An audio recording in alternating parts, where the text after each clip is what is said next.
नमस्कार, आप देख रहे हैं द बिहार टॉप में हूं आदेशपुरी। बीपीएससी 70वीं में नॉर्मलाइजेशन नहीं लागू करने को लेकर, डेट एक्सटेंड करने को लेकर और फॉर्म को फिर से रीओपन कराने को लेकर जो है आज छात्रों के द्वारा बड़ा ही मजबूत लंबा चौड़ा प्रोटेस्ट किया गया। अजीब अजीब वाकया हुआ। पूरा मामला बताने से पहले आपको हम एक प्रसंग की चर्चा करेंगे। ये प्रसंग जो है वो फणीश्वर नाथ रेणु द्वारा लिखित मैला आंचल, जो कि एक आंचलिक उपन्यास है, पूर्णिया के फरबिसगंज अंचल जो है उसी से संबंधित है। उसका हम चर्चा करेंगे। उसमें एक प्रसंग जो है उसका चर्चा करेंगे।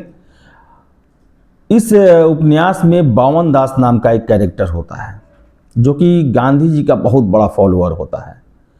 वो ऐसा कोई भी काम नहीं करता जिसे उसे लगता कि अगर ये बापू को पता चलेगा तो उन्हें दुख होगा, और पूरी तरीके से डेडिकेशन था महात्मा गांधी के विचारों में। 1946-47 का ये कहानी है। देश आज़ादी के कगार पर खड़ा था और उस समय जो इलाके के 2 नंबर के काम करने वाले दलाल, अंग्रेज़ों के तलवे चाटने वाले चाटुकार, ये लोग को लगा कि अब जो है सत्ता का परिवर्तन होगा, तो ऐसे में कांग्रेस, जो कि उस समय लीडिंग पार्टी थी, उसका ये सदस्य बनने लगे।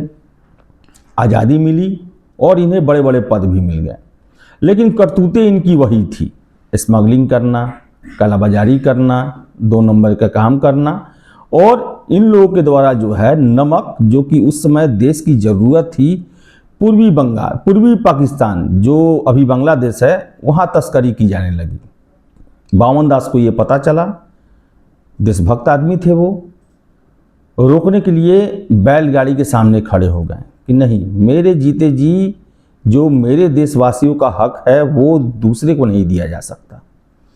लेकिन जो स्मगलर थे, तस्करी करने वाले लोग थे, जो नेता बने हुए थे, पावर भी उनके हाथ में ही था, उन्होंने चेतावनी दिया कि मारे जाओगे, हट जाओ।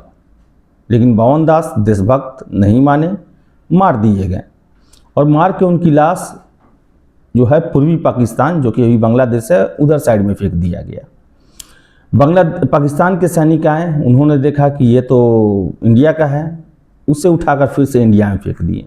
फिर इंडिया वाले आए, फिर उसे पूर्वी पाकिस्तान में फेंक दिए और उनका झोला जो है वहाँ एक पेड़ पर लटकते रहा।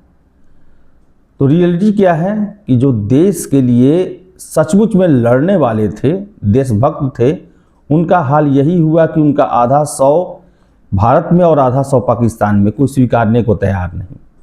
और जो रंगे हुए लोग थे, दोहरे चरित्र वाले लोग थे, वही तारनहार बन गए। और वही आज हुआ बीपीएससी के इस आंदोलन में। आपने देखा होगा कि आंदोलन का शुरुआत हुआ बेली रोड में। लगभग सारे छात्र जो हैं वो डंडे खाए, दौड़े, भागे, पीटे गए। लेकिन गर्दनी बाग में एक पहले से इवेंट चल रहा था और वहाँ चीख चीख के छात्रों से कहा जा रहा था कि 3 मांगे जब तक आपकी मानी नहीं जाएगी, जान दे देंगे, फांसी दे देंगे, जेल चल जाएंगे। लेकिन अब तरह तरह की बातें आ रही हैं, आप अच्छे से जान रहे हैं और आप कमेंट करके भी बताएंगे।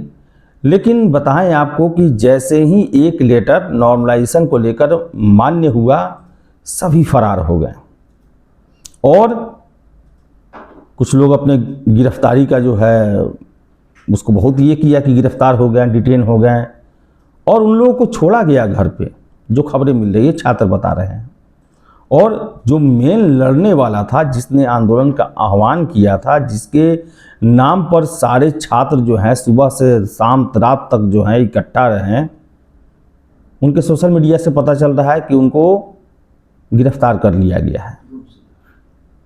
और अभी किसी को पता नहीं है एग्जैक्ट कि वो हैं तो कहाँ हैं, जबकि सारे लोग आए, नाखून कटाए, निकल गए, शहीद हो गए, निकल गए।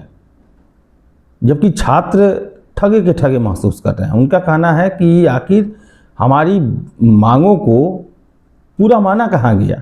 3 मांगे थी, 1 मांग ही पूरा हुआ, 2 पर कोई सुनने वाला नहीं। ऐसा लगा भागो भागो भागो भागो।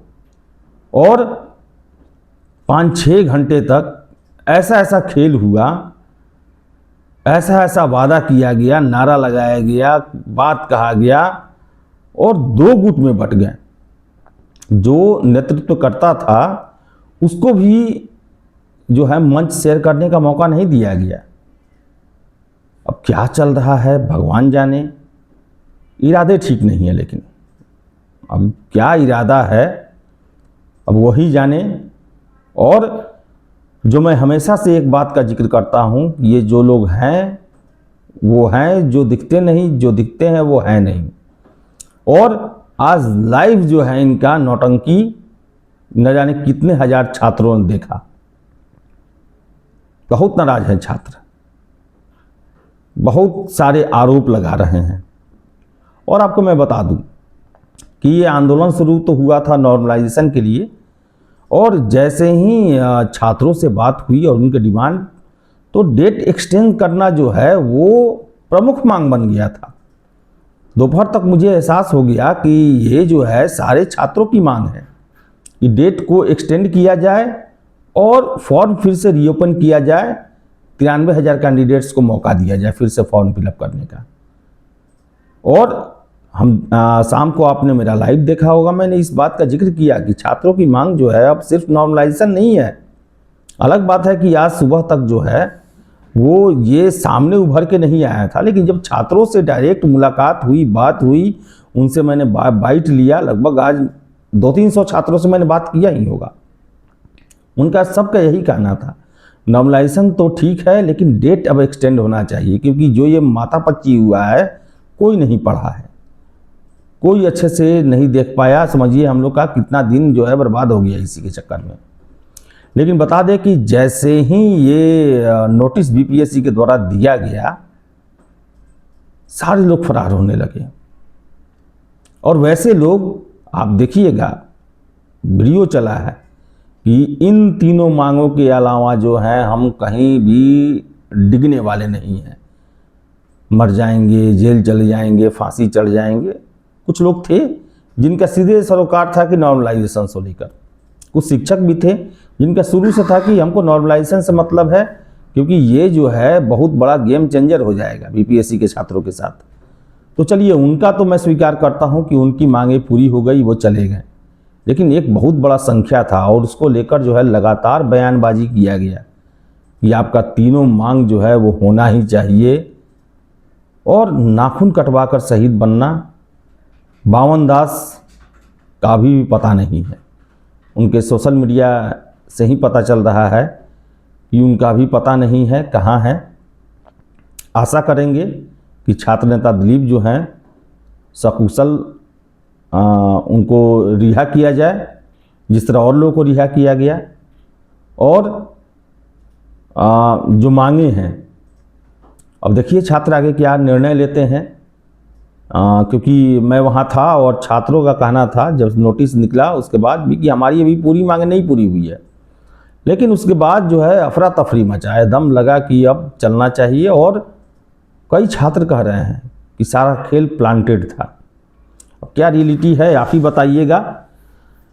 रात भी बहुत हो चुका है और बहुत लोग जो हैं आंदोलन में दिल्ली से पटना तक रहे और एक मांग उन लोग का पूरा हुआ। आशा करेंगे कि उनकी और मांगें भी पूरी हो। फिलहाल इस वीडियो में इतना ही। बहुत बहुत धन्यवाद।